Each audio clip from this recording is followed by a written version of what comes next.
Aanhin nga ba ang damo kapag patay na ang kabayo?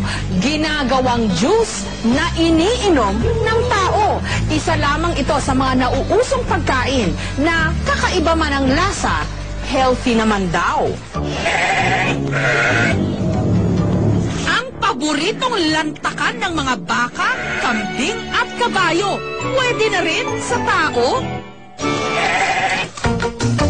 Introducing ang wheatgrass.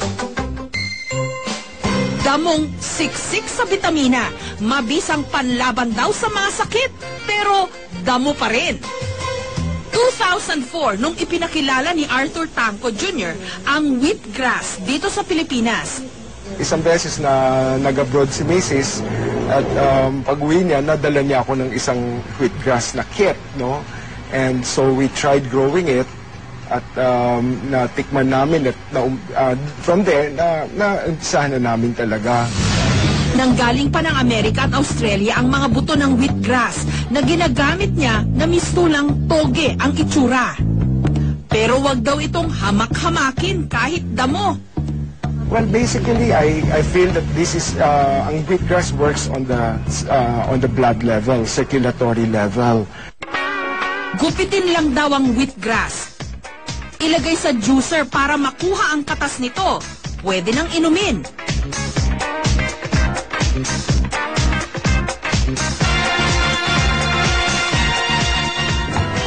Para sa mga walang juicer, dikdikin ang wheatgrass. Pigain ito gamit ang katsa. Ayon kay Arthur, katumbas na raw ng pagkain ng 1 kilong gulay ang pag-inom lang ng 1 shot ng wheatgrass juice. Wala rin daw ditong patapon dahil ang pulp o sapal ng wheatgrass mabuting panlinis naman daw ng balat at pantapal din sa mga galis at sugat. Pero para mismo kay Arthur, epektibo raw itong pampapaya. Well, basically, before, ang mahal ko size 38, 39 na, at masikip pa yun. Now, it's size 32.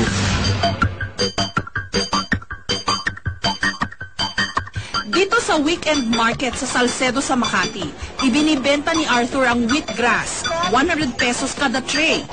Mula sa isang tray ng wheatgrass, 2 shot na ng wheatgrass juice ang magagawa. At dahil bago pa lang ito, may free taste test. Okay. It was pretty sweet. It wasn't too bad at all. I don't find any bitter taste. Dahil mangilan-ngilan lang naman ang nakakapunta sa weekend market sa Makati, minabuti naming ipatikim ang purong wheatgrass juice sa mga hindi nakakapunta roon. Matamis na mapait. Parang na matamis. Parang siniguelas po.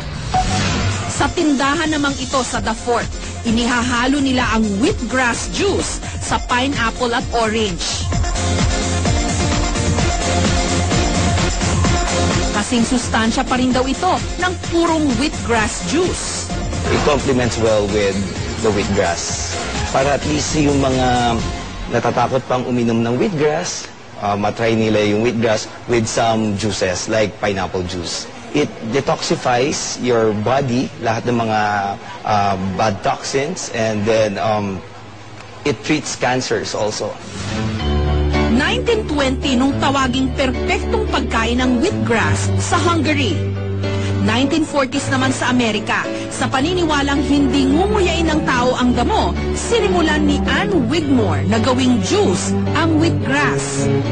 Dito na nauso ang iba't ibang mga produkto mula sa wheatgrass. Ngayon meron ng mga food supplement mula sa pinulbos na wheatgrass, wheatgrass juice na may honey, at wheatgrass solution daw para sa erectile dysfunction. At dahil sa chlorophyll, ito ay malakas na antioxidant at ito ay nagbibigay ng kabuti at pagkakalakas ng ating mga organs sa ating body para mag-function siya na mabuti.